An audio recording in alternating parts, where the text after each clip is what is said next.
Hey guys, what is going on? We are in the zone, episode 181 today. I'm here as always with Giancarlo Aulino and Anthony Pagniello still on the LTIR, missing another week. I mean, he's week to week at this point. He went from day to day to week, so we gotta keep bringing those subs in. But we gotta talk quickly about the NHL. We gotta talk about the Western Conference Finals. Now, here's the narrative, Alino. For me, the second round between the Flames and the Oilers, the Battle of Alberta, I thought that was a little underwhelming just based on it was only in 5 games. Same thing here, Colorado, they win it, they sweep the Edmonton Oilers. Was this the result you were expecting, and were you disappointed with the result? Because to me, it just kind of flew by. Yeah, this is a problem. I think once it gets to the conference finals, it's because like first round, you got all these teams going at it. It's all fun. There's always a hockey game on, but once it gets to this point of the playoffs, once a team gets swept, it gets a little boring. It's like, that flew by. There were so many goals. It was exciting for the first part of it, and we saw McDavid just carry the Oilers, what he was able to do with Vander Kane and an injured Draisaitl, but with Colorado, it's like they were perfect here. Now they go to the final all well rested. Maybe Kadri can be a little healthier. I don't know if he's done for the playoffs or just for the round, but they got a solid team, and it looks like they're the favorite, I think, going into whatever matchup, whether it's a Rangers, whether it's a Lightning. I thought at least the Oilers would get a game and push it on, maybe steal another one to go 6 games, but this was a big surprise for me seeing Colorado sweep them like that. Yeah, I mean, you can say what you want about Colorado, how great they are, and they've been labeled as favorites, man, for probably the whole year. I mean, for there was a little stint there where the Leafs were favored at one point, but come on, let's be honest, that's just kind of the media pushing it on the public. But yeah, Colorado has been like when you ask any hockey fan this year, I think a lot of people are rooting for them because they know how great they are. And kudos to Pavel Francouz. We talked last week, or maybe it was two. I think it was either last week or 2 weeks ago when we found out that Kemper got hurt in game one, and then Francouz coming in game two. And I remember saying specifically, "Yeah, good luck, Colorado, with Francouz in that." I mean, I think the Oilers can win, and I did say in 7 games, but Francouz shut the door. Makar, he just covered McDavid beautifully. This is a guy. Wayne Gretzky said it, man. I don't know if this is a hot take. I want your thoughts on it. He said that Cale Makar is the best defenseman since Bobby Orr. Now, do you agree with that, or do you think that's maybe a little bit of an exaggeration? From like an offensive perspective, I think Wayne Gretzky is the best person to judge that. Just like his era, who he played against, and he saw like Lidstrom come up, who put up numbers. He saw guys like Ray Bork, like just carry the load. So I think Makar is like when you look at the numbers he's able to put up, and at the same time still be reliable defensively. I think we haven't even seen him at his best yet. He still has to hit his prime and his physical prime. So that's going to be a scary player that they drafted, and GM's looking pretty good right now. I mean, absolutely, man. I agree too. I think with what we've seen, I remember Erik Karlsson back in the 2016 playoffs. Remember, he was getting points, blocking shots, playing 30 minutes. They were literally due a goal away from going to the Stanley Cup final. A lot of people forget that with that Ottawa run with Craig Anderson and Erik Karlsson back in 16. But Cale Makar, man, this year, I don't know if it's like just the aura of Colorado and how motivated McKinnon is and Landeskog and Rantanen, but Makar might be the best player on the team. And he's 21, 22 years old. He just got that $9 million contract, dude. And me and you were talking about before the pod how Darnell Nurse, Seth Jones, Werenski, their contracts are overpaid. Cale Makar gets $9 million. No one makes a sound. Nobody says anything because they know that Cale Makar is the best defenseman arguably in the league right now. Victor Hedman, to me, I still think night in, night out, is that defenseman that I'd rather have to win because he has, 2 in a row. But Makar is right there. And I got to ask this question, continuing with this series, Did you actually think at any point when maybe a game two, game three, did you think that the Colorado Avalanche were going to lose? Because I had that feeling a couple games. Like game four, they were down for most of the game. At times, it looked like they were about to fold, but then it's like a switch turned, and McKinnon was going, Makar was going. We've seen dynasties come from the draft. We saw it now from the Tampa Bay Lightning. We saw it from the Chicago Blackhawks. Saw it from the Kings. How many, like, let's say, like, we're talking about 5 years from now, Aulino, they keep this same core with Makar, Rantanen, and McKinnon. Do you see them being like a Tampa Bay Lightning? Yeah, I think it's possible just because, like, what we saw to Franco, and I know all year they were splitting time with him and Kemper, and they had a good rhythm going, and now he's getting thrown into it and basically living up to expectations. But like going on in a couple years, like McCarr's only going to get better, and he's at the same number. McKinnon's still getting better, and eventually you'll probably do something where the team is going to compensate him other ways. But I think they have a nice core. They're all young, and you have a style of hockey that you can bring in a free agent who's offensive minded and put them right in with Landeskog or McKinnon and Rantanen and still be successful. And then you can have a defensive guy like a Kadri on the third line. So the way they've been able to not even maneuver the salary cap, but just even tactically, defensively on their team, it's a good coaching staff too. So I think a lot of it has to go with the GM, the coach, for coming together and making a team on paper that works with a salary cap. Yeah, dude, even to boot, a lot of people forget, yeah, Cale Makar's on the team, Devon Taves is on the team, but how about Bowen Byram? This guy, he captained Team Canada at the World Juniors. He's only 20, 21, and I think he's scratching the surface too. He's not going to be like a Cale Makar, but I could see him being what Tyson Barrie was with the Avalanche, just that offensive defenseman. I think him and Cale Makar, man, down the line. Byram, I think, full potential. Call me crazy, could be a John Carlson. He could get you 60 points if he's on the power play with Makar and McKinnon. But going now to the other side with Edmonton, we know that there are a lot of questions going into the offseason, probably more than the Leafs at this point, because, you have Koskinen dipping. I think he's going back overseas. Mike Smith is still signed for another year. But Evander Kane is a free agent. Technically, it's looking a little weird because the Sharks have still some rights to his contract. What do you think the Edmonton Oilers' primary move has to be in the offseason if they want to get back to where they were this year? Yeah, I think unfortunately their hands are kind of tied here because Kane played so well, and he was on I think a $2 million deal because every team was just taking a risk on a player that had a lot of baggage. But because he was able to perform, I think they could say, okay, just come back. You're playing with McDavid. Give us one more year. We'll give you a little bit more money. But if he wants $8 million, which is probably what he's going to get, I think they should move on. And I think Connor Brown would be a perfect fit. Like what he was able to do with McDavid and Jr., I think they would probably do well in the NHL together because Connor Brown has evolved as this checking forward who can score and defend. So that $2 million, I would go to Ottawa, maybe even Evander Kane if you want to trade his rights and packs. Maybe I think they have another pick coming up. I don't know if it's this year or next year, whether they owe to another team, but if they have a first rounder and you can maneuver something and get even another asset from Ottawa back, who they're going to be in salary cap trouble too soon. So I think that'd be a perfect fit if you can get Connor Brown in.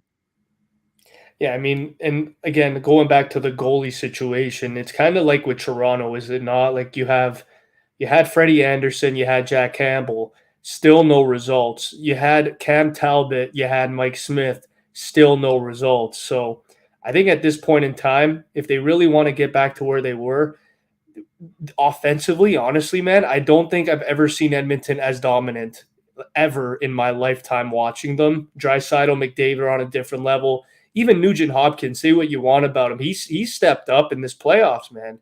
Getting $7.5 million. I don't know if that's because it's like we appreciate you for being here for this long contract, or you could be a leader, you could be that guy that really helps, guide the young guys to success. But like the only question mark, and I really like what your take with Connor Brown. I think that would be a great fit, especially with a guy there like Zachy. You have Hyman and Brown together again. That would definitely motivate both. But what are your thoughts initially on the goaltending situation? And how about Jesse Puljujarvi? What do you think he can maybe get in return if they tend to trade him?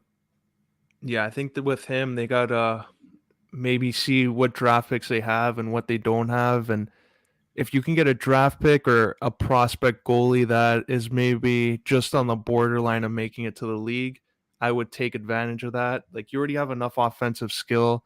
So losing Puljujarvi, even though he can be a good player, like I don't think it'd be too much of a loss. Like you already have the best player in the world and you have a top five guy who won an MVP. So I think you'd roll with that. And Nugent Hopkins, like I think a good comparable is like Golden State with the Oilers. Like you have some of the best players, and then you have the first overall pick, like a Nugent Hopkins, like an Andrew Wiggins. So I think what he's been able to do under the radar is effective. And if you trade Nugent Hopkins and try to get another impact goalie, that maybe be the move to make. But he's important to this team, and I just don't see Mike Smith being the number one, even though he's a great player or was a great goalie in his time and what he was able to do in Phoenix. I just don't think right now at 41 that he's going to have that same impact next year.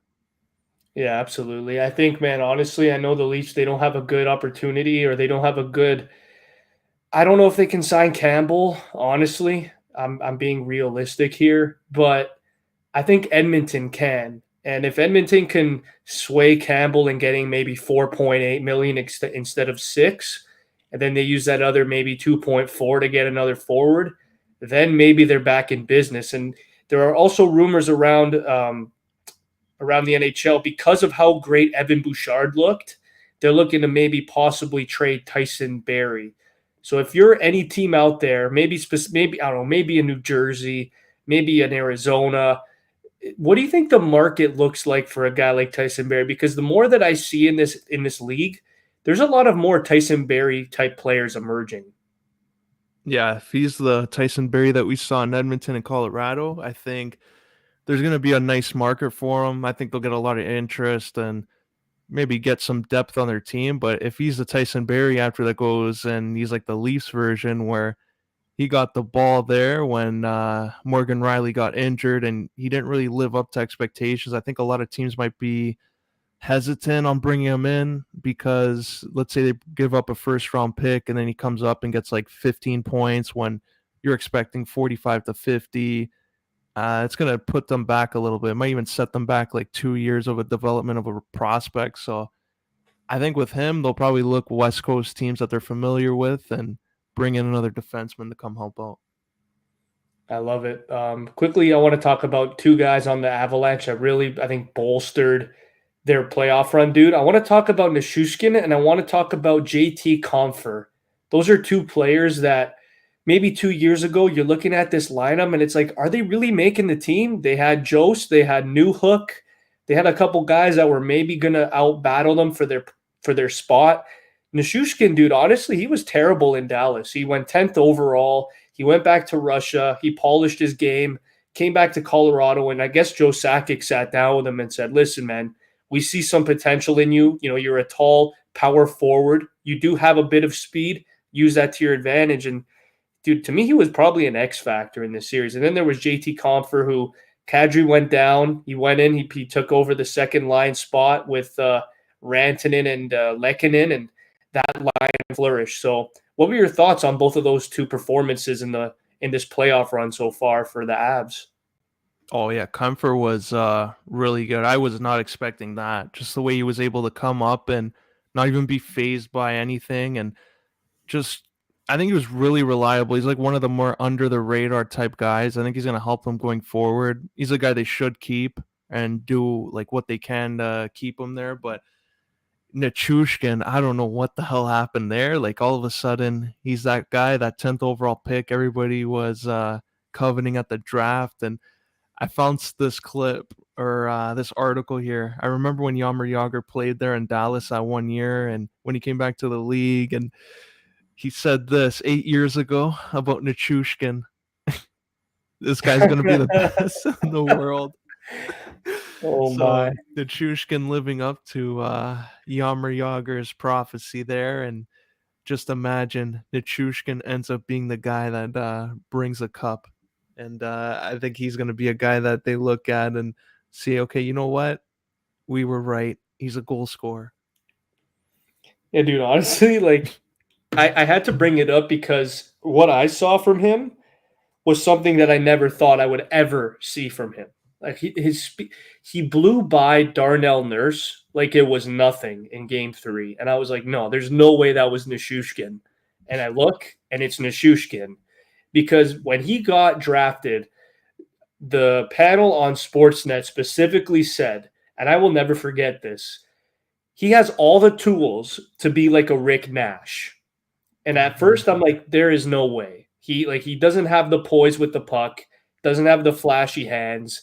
And all of a sudden, here we are, like 8 years after he gets drafted, maybe even 9 years, and he's looking like Rick Nash. And it's like, holy shit. Like it takes, I guess for some players, it takes a little longer, but Nishushkin, make no mistake about it. I mean, I'm not going to say he's the best in the world like Yager, but he's definitely been a guy that you look at and it's like, good for you, man. You've definitely overcame your demons and you kept working. And I think a lot of NHL players have to look up to a guy like him. Like if you're not doing well, it doesn't hurt to maybe go to another league and come back. Like a lot of people that I want to say have tried considering, like Jimmy VC, maybe should try and do that. Maybe Jeremy Bracco, if you really want to go and try and hone your skills, come back. Josh Hosang, those type of players that were really highly touted, maybe do what Nishushkin did because with Nishushkin, it absolutely worked out. So you always have to kind of bet on yourself, and Nishushkin has absolutely done that, and he's an absolute legend for it. I wish nothing but the best for him and for the Avalanche in the finals. I'm really rooting for them this year to get it. So, but moving on, we got to go to the other series, Tampa Bay and the Rangers. It was 2-0 for the Rangers, thinking, oh shit, maybe the Rangers are going to do it. Shesterkin trying to pull his best Hank impression, and Tampa Bay, calm, cool, collected. They gather their thoughts. They look at the tape, and they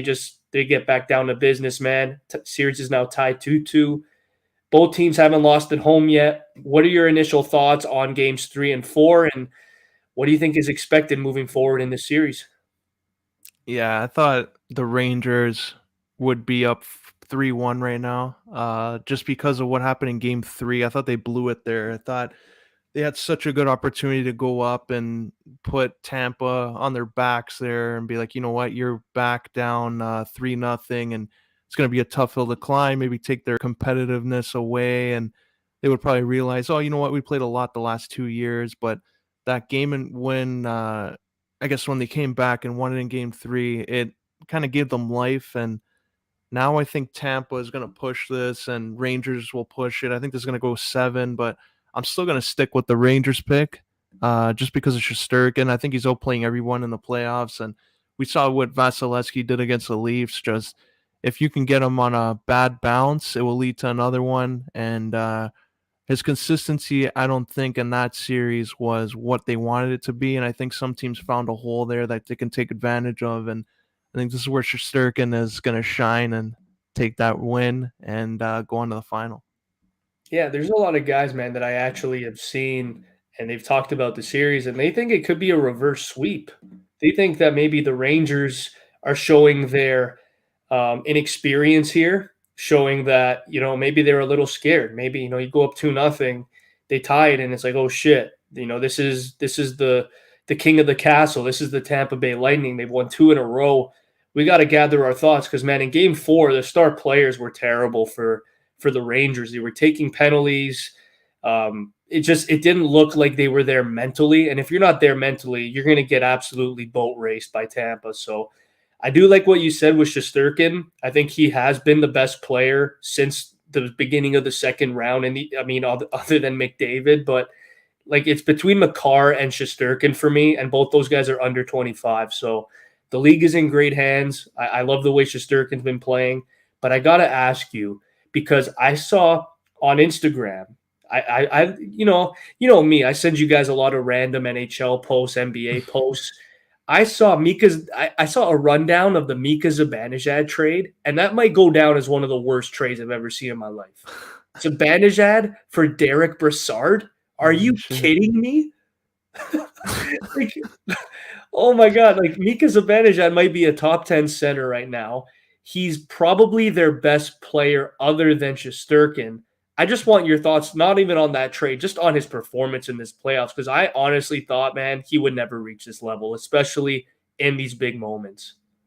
Yeah, he's unreal. I don't know what the hell they were thinking. I know at the time Brassard was like touted to be a first line guy and go in and be that veteran for Ottawa and push them over to the final. And I think they were close, but still, a guy like Zibanejad, just all the hype that he had around him, and he's still young in his career, and you trade him for you just settle for a trade like that. I think, man, Ottawa's lucky they ended up getting guys like a Chuck and Shabbat in there because this could have been really ugly for their franchise's history.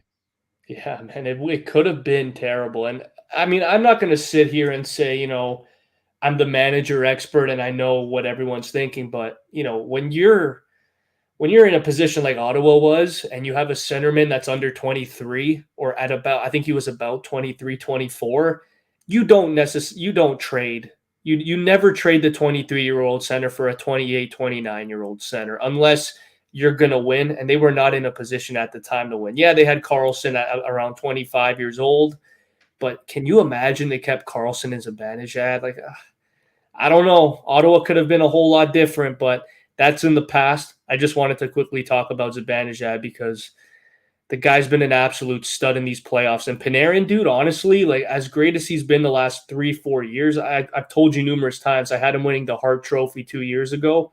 He hasn't been as noticeable because of how great Zibanejad's been. And let's talk about Chris Kreider. Is this guy on steroids? Because the guy went from getting 28 goals to 50, and now he's one goal away from passing Adam Oates for most goals in a Rangers single season. So, what are your thoughts on Chris Kreider? Is this a one season wonder, or is this what we expect from him more moving forward? Yeah, as he was scoring this year, I thought maybe he would be that one season wonder, but I think he actually could be with his style and the way he scores. He can be over 30 plus goals, like somewhere in 35 to 40. He scores similar way each time. He gets in front of the net. It's a tip in. He battles for the puck. If he gets a rebound, he's the first one there to win that battle and race for it and score the goal. So I think he's effective, and it's good to have because so many guys in the league, it looks like that's a position where it's kind of phasing out a bit. Everyone's like that flashy skill guy. They're going to go in, look for a one timer, but you need guys like Chris Kreider that are just going to go right to the net, make the goalie's life a living hell, and earn your goals that way. So he's found something that works for him, and it's working for the Rangers right now, too. Yeah, I mean, I don't know what to expect moving forward because would you compare his rise to Marchand? Because I remember when Marchand, I think his first breakout year was 2013 or 14. He was around 20, 27, maybe 26, 27. But Kreider, he's been good for a while. We all know him as that Justin Williams type of guy on the Rangers, maybe back 2015. He was always that guy that would get the clutch goals, but I never saw him as a 35 to 40 goal scorer. So if you had to kind of compare another player, would you compare him to Marchand? I mean, not points wise, but in terms of the trajectory and how much he's improved at the same age? Yeah, I think it's a pretty good comparison. Just even what he brings to his own team, like what Marchand brings to his team and part of the leadership group. Kreider, what he brings to the leadership group on the Rangers, and like even going back, like Andrew Chuck was another guy, like on Tampa later in his career, he would still score the similar way in front of the net, like those kind of guys. And they have long careers. Like I know eventually, once they get older and all the hits they absorb, they'll slow down a bit and they won't be able to score as much and play that style anymore. But while it's working and while he's young enough to absorb that punishment, might as well keep doing it because it might bring him a Stanley Cup. So I think they can continue that. I think Kreider still has a lot of years left in his career, and it's good to see because Like, I don't even think anybody expect him to be like a first line elite forward in the league. No, and like the ignorant people out there, I always hate to bring it up like this, but dude, you know how many times I've had to argue with people saying, "Oh, Leon Draisaitl isn't as good as he is because he plays with McDavid, and Matthews isn't necessarily as great of a goal scorer if he didn't play with Marner." And it's like I'm hearing now the same stuff with guys like Huberdeau and guys like Kreider. It's like, when is this discussion going to end where we can't, like, nobody appreciates individual greatness anymore. They always have to bring up an excuse where, oh, well, their line mate's better, so they're gonna get the points. And I've heard that this year was a bad. It's like last year with Buchnevich with the Rangers. It's like, oh, this guy is only good because he's playing with Panarin and Zibanejad. And look at what he did this year with the Blues. He had a great year. So I've been hearing that with Kreider. Like, it's like, oh yeah, Kreider's good, but you slot him down with Ryan Strome, he's not going to get 35 goals. It's like, I don't know, man. He's scoring almost, I think, every other game, it seems like. And just what are your thoughts on those type of topics? Because it grinds my gears, man. I hate hearing that. Yeah, me too. And it's even like forever, like even Ovechkin and Backstrom. It's like, oh, okay, Backstrom wouldn't get as many points if he wasn't feeding the puck to Ovi and he was going to score on the power play. And even on the Leafs, it's like Caberlet McCabe. It's like, is McCabe really going to score all those goals if Caberlet's not giving him the puck? And is Caberlet going to get all those points if McCabe isn't Sundin or on the power play? So it's always going to happen, unfortunately. And I don't think it's until the player actually retires where they actually appreciate them more and, like, I guess, even highlight what they did. It's a shame because you're missing out on it, what's happening right now, by cutting down player success. But I think eventually people come around and finally give them the respect. But unfortunately, in the sport that they're in, it's after their career. Yeah, man, it is unfortunate, but we got to continue, got to keep moving. We're gonna go down to the NBA. We're in the NBA Finals, man. We're right in it. The Celtics last night actually playing fairly well for most of it. Third quarter obviously belongs to the Warriors every single game, but I just want your initial thoughts. Celtics now up 2-1. Draymond Green continues to be a nuisance every time he's out there. Just in your mind, going, especially game 3, who was the guy that stood out to you, and what do you expect moving forward in this series? Because I still believe that this one's going 7. Yeah, I think it should be the other way around just because of, like, game 1. The Warriors, I think, blew that. They had a really good opportunity, and we would be just talking about, oh, okay, Boston won at home and it's 2-1 right now for Golden State. But because they blew that first game, there's more pressure on them now to come out and win game 4. Because if you go back at home, Boston already knows now that they can win there, and it's dangerous. And you can put them in a position where you're losing in game 5 and Boston's winning on your home court in your new arena. So the Raptors would have won in your old arena to close it for good, and Boston would win in your new arena for the first time you host the finals. And I think that would be unfortunate for everybody in Golden State, San Francisco, to see that. But it looks like the way they're playing is kind of disappointing. Draymond Green, he's constantly in a battle with the fans, it seems, in the arena they're in, at TD Garden, and emotions are getting to him. He gets fouled out, and you're missing a crucial defensive guy on your team that you're relying on to stop Boston's top scorers. And I think Jaylen Brown's performing well. Tatum could be better, like we've seen him in the Brooklyn series, but I think right now Jaylen Brown's taken over. And on Golden State, it's the same story with Clay. Like, he has 2 or 3 games where he's getting 15 points, 14 points, 11 or 12, and you'll have that one game where he gets 25 to 30, and he had that yesterday, and now they lost. So they blew that performance, and unless he's consistent, Boston's going to win this championship.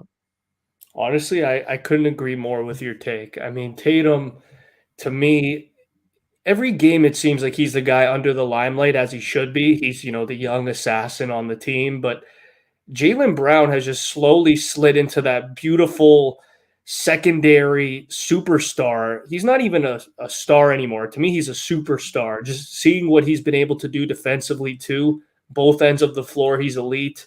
even last night, there were a couple times where they were setting screens for Steph, and they tried to have, I think it was Marcus Smart, get around the screen, but Jaylen Brown with his smarts immediately steps up, guards Curry, and there were times where Curry just got clamped by Jaylen Brown. So Jaylen Brown played fantastic last night. He also, like right there, he shut down Clay as well. Jason Tatum, though, he has to be a little bit better if Boston wants to for sure secure this. I know the Warriors are not going to go down without a fight, but yeah, Jason Tatum can't be shooting 9 of 23. Yeah, he had 26 points. His playmaking has been tremendous in these playoffs, as he has to be, because he's getting the double team. But he's got to be, I think, a more efficient scorer if they really want to win the game. And what have your initial thoughts been without Horford? Because since game one, he's kind of tailed off a little bit. Did you expect that, or are you a little more disappointed with Horford? Yeah, Horford, I think he was doing a little bit too much throughout the playoffs. Like at times it was working. When he's at home, I don't think he does too much of the 3-point shooting, which has kind of been his success in the away games. Like we've seen him score like 3 3-pointers, get 2 another game, but I think at home it's like he'll shoot one, and if it goes in, that's great.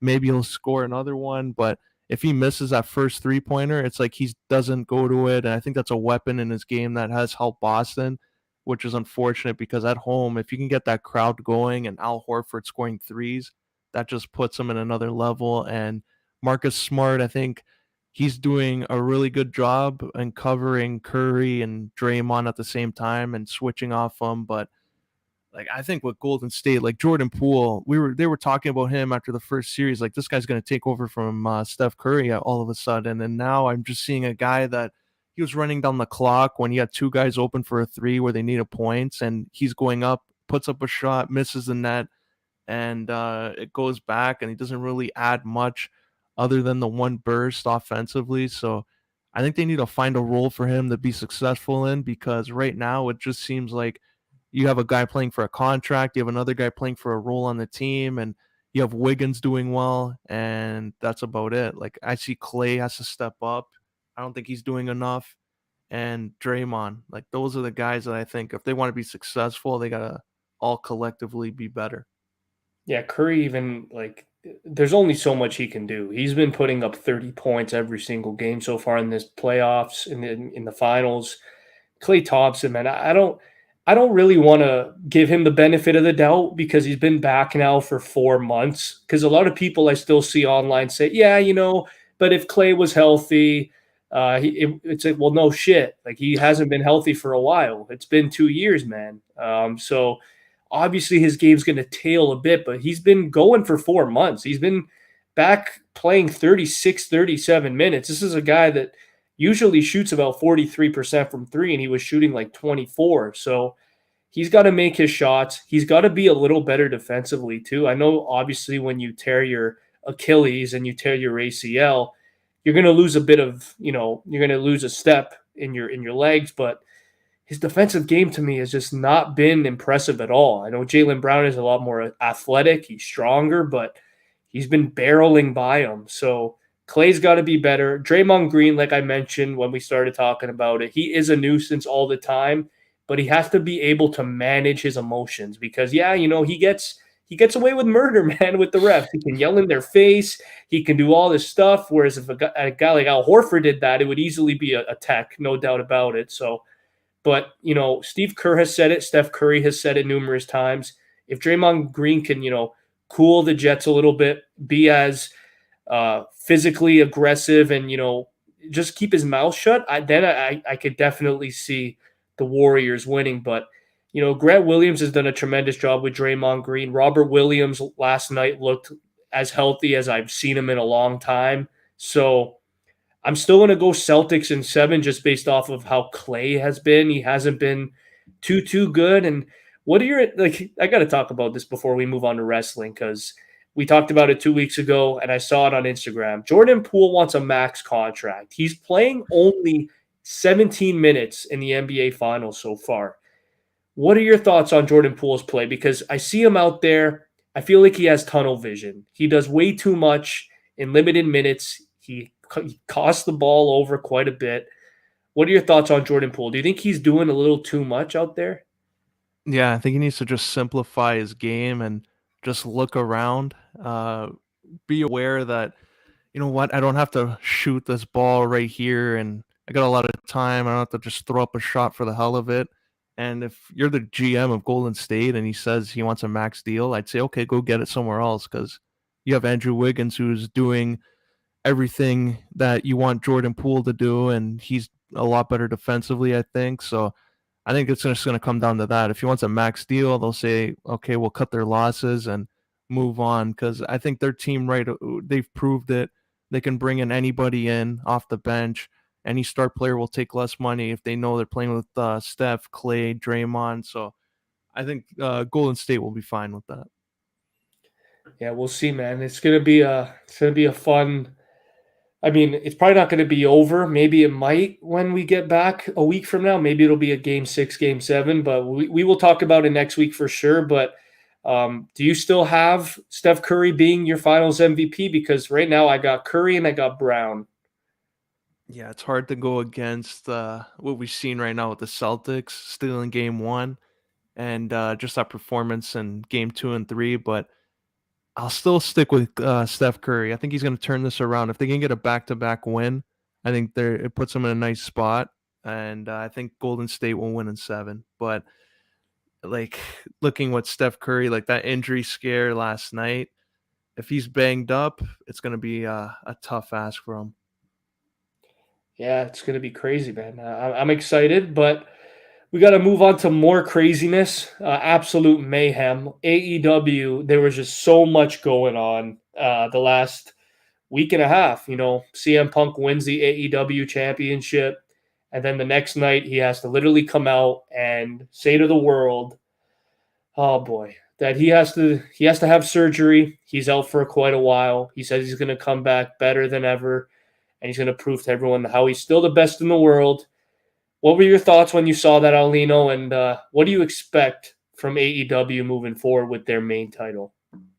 Yeah, that's unfortunate too. Like right when he wins a title and they had all that buzz in the arena and everyone looked like they're looking forward to what's coming up. But yeah, he's gonna be out for a while. Might miss all out and probably just come back after that. But I think now probably John Moxley will win the title, that interim title, and I think he's gonna take on Tanahashi. So at that Forbidden Door pay-per-view, maybe you go Moxley. I don't know if you have to turn him heel and for him to work with CM Punk, but I would just keep him as it is and then keep Punk as it is, and those two can have a good feud going into November and pick up where you left off with CM Punk going into 2023. Yeah, I mean, I'm not gonna lie. What we saw from Dynamite, and you see Moxley win, and then of course Kyle O'Reilly won the Casino Battle Royale to face Moxley later on in the night.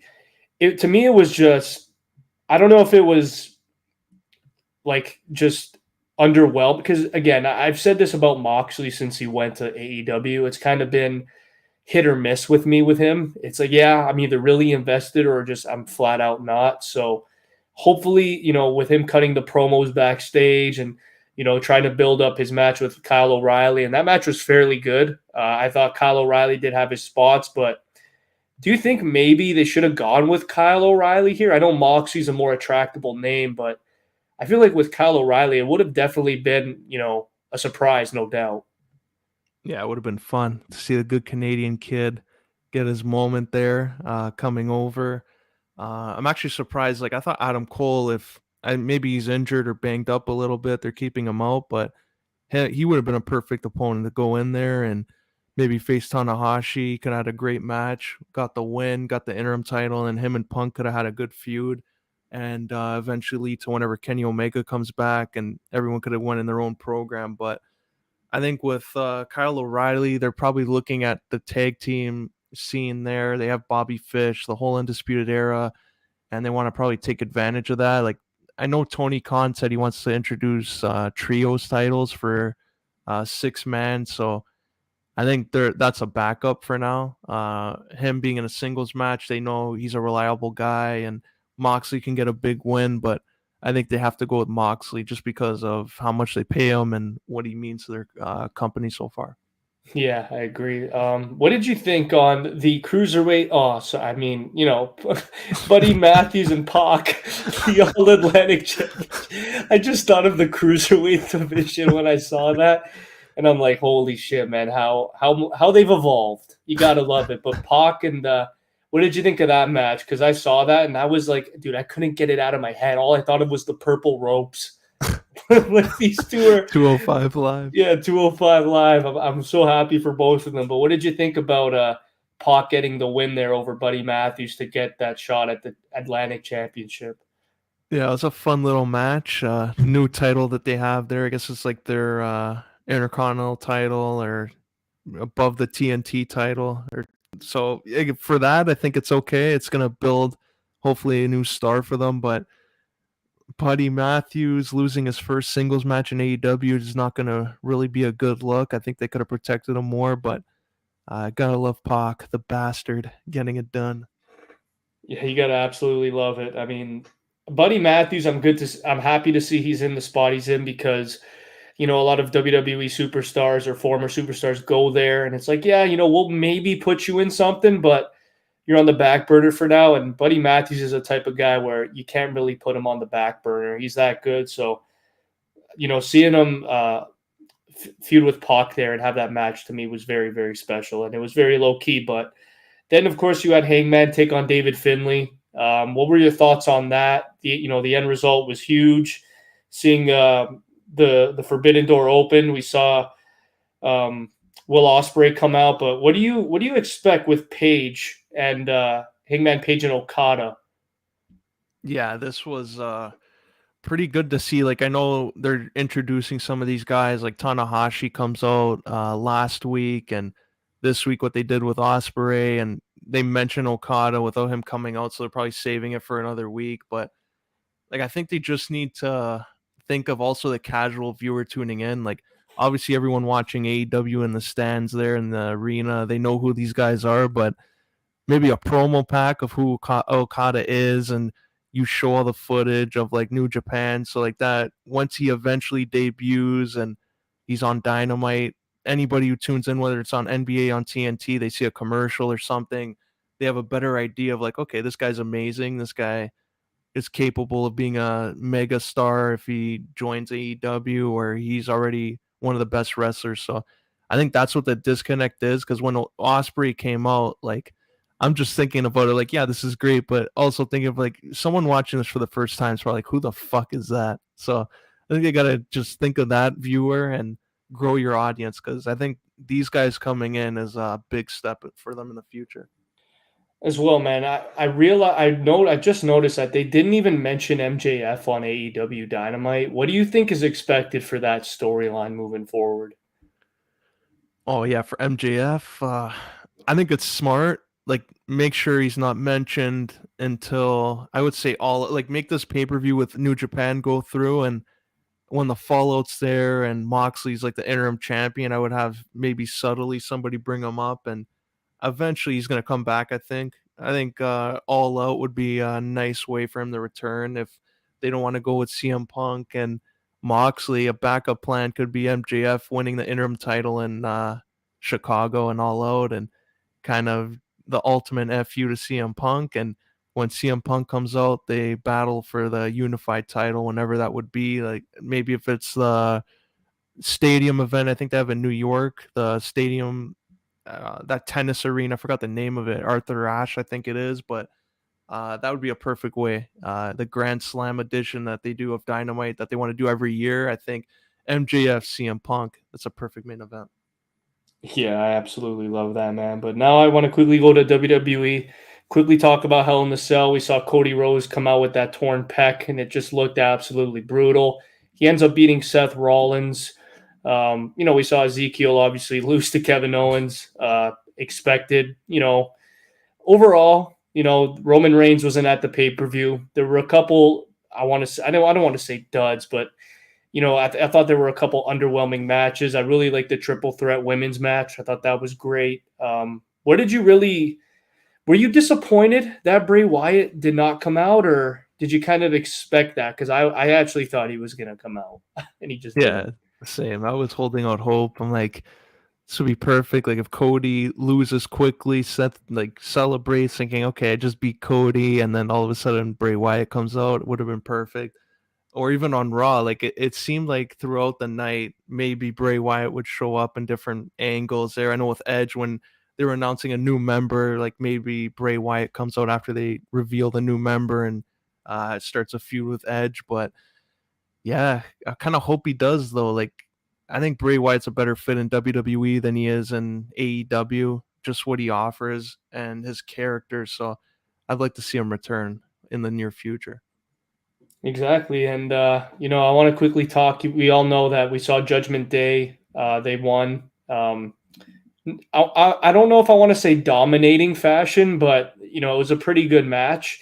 But then we saw the night after on Raw, we saw, Rollins attack Cody. We saw Veer. We saw, a lot of big names there. But, dude, to me, what was huge was, what happened. Finn Balor joins Judgment Day, and they just go out there and they attack Edge and they turn on him. And to me, that was very surprising. And Finn Balor ends up, saying that he talked to Damian Priest after the 6-man tag, and he saw the light. He said that Edge said that you have to get rid of the weaknesses, and Damian Priest and Finn Balor said that Edge was the weakness. So they took him out. Again, Edge changing his hair, changing his theme, changing his attire. Do you think this was too soon? Oh yeah, I think this was unfortunate too. I think they had something there with Edge, and they had something where he didn't have to wrestle every week. He can come out, build up his stable, build up Rhea Ripley, build up Damian Priest. He could have done the same for Balor, and they could have gone out in the matches. You have Edge at the pay per view, and once a month you keep him fresh. And I think it's way too soon. Just the possibilities they had. You could have built this up until Survivor Series, and then have Finn Balor turn on them and lead to something going into the Royal Rumble. But I think now they looked at Cody getting injured, and they probably felt there's not enough baby faces that are active every week. So I think that's where Edge slots in now, and he's probably going to go right in a program with Finn Balor and Damian Priest, or maybe him and AJ team up, which would be really weird, especially after everything that happened, and they go after them now. Oh yeah. I mean, I don't know. I was talking to a guy at my work. I don't know what to expect with Edge. I don't know if he's doing the Randy Orton card where he's going to be off for a bit. I don't know if this is just a build for the next pay-per-view. I said to you last week that I do see Damian Priest, or now maybe even Finn Balor, winning Money in the Bank. It would be really cool to see Finn Balor win the Money in the Bank. I'm not going to lie. He's one of those superstar type wrestlers that hasn't really had a lot of success at the main level at an individual standpoint. So, um, do you see Finn Balor versus Edge being a good enough payoff at SummerSlam, or do you think they have to do it a little sooner? Yeah, I would hope it's saved until then, because like already you have only a couple weeks now till Money in the Bank, and then SummerSlam is 3 weeks after that at the end of July this year. So I would have them go towards Money in the Bank before Edge returns, and then have him return to set up for SummerSlam, where they're going to be in a packed stadium. So I think the payoff there would be a lot better than them just wrestling at Money in the Bank, where it won't even be the focal point, because everyone's going to look for that ladder match, or look what happens with Riddle and Roman. Yeah, I do. I'm really looking forward to Riddle and Roman, but like again, I want to just quickly talk about the Money in the Bank implications. With a new member, with how fresh this Judgment Day has been. I said to you last week, do you see Rhea and Finn, or Rhea and Priest winning and them just running Raw, or do you maybe see a guy like a Riddle or someone unexpected to win? Because man, right now I think I'm all in with Judgment Day to get the briefcases. Yeah, I'd really like similar, if they did something similar where they carry it for at least like 7-8 months and build it up with both of them. But I think Rhea, now they kind of changed. I don't know if they're going to do the title match at Money in the Bank, or if she's going to be in the Money in the Bank and uh, maybe face Bianca Belair on another night. But I think that would make sense if you want to really make the stable strong. Have Balor or Priest. If Balor's not in, then he's wrestling Edge, win the briefcase, and you can go on for a long time and really build that up and have that as Finn Balor saying like he controls both shows' destinies. He can do whatever he wants there. And I think it would make sense. But with Seth Rollins doing what he's doing, I think he's another favorite there. Brock Lesnar, who knows when he comes back. So they have to build some other guys up to feud with because they got a lot of talent coming back in the next couple months. Yeah, how funny would it be if when Cody finally gets his moment with Roman and then Seth has the money in the bank and then just cashes in? Do you know how fucking brilliant that would be? That'd be fucking awesome. That's the only reason I have some hope for Seth Rollins. I hope he wins it again just because of that reason alone. And his mind games are undefeated. I love the way he trolls people when he's a heel. It's perfect. But yeah, do you have anything else to add there with wrestling? I'm loving WWE programming right now. It's fucking hilarious. Oh, how jokes would that be? Like WrestleMania, they're the main event. Rollins not even on the card, or he wrestles on night one, comes out night two, and does the same thing he did at 31. Goes at the end of the main event and catches in, pins Cody. And he does it in the polka dot suit to tribute his dad. Can you imagine that? Like, oh my god, that'd be like jokes. just an absolute legend. But yeah, dude, I guess I got one final question before we go. Bray Wyatt, SummerSlam, is it happening? Because there's also rumors that John Cena is having a big match at SummerSlam against Austin Theory. Oh man, yeah, Theory and Cena looks like they're really going hard on that with the teases there and the Instagram posts on Twitter with Theory keep on like bringing it up and stuff. But yeah, they gotta. I don't know who Bray would face though. That would be an interesting one. Like, does he go after like somebody on SmackDown? Does he go on Raw? It's gonna be a tough one. But now with Edge not in that Judgment Day, I think Balor makes sense. You can do Finn Balor versus Bray Wyatt. For him trying to get payback for what happened at SummerSlam in Toronto, I think that would make sense. Oh, I love that. We have to see that now. Finn Balor and Bray would be great. Anyways, guys, that is In the Zone. Today we talked about AEW, we talked about some WWE, talked about NHL, the Eastern Conference, Western Conference Finals, and we caught up with the NBA Game 3 and just our overall predictions with the finals all in all. So with that being said, this is Chris Martelli, Giancarlo Aulino in the Zone, signing off.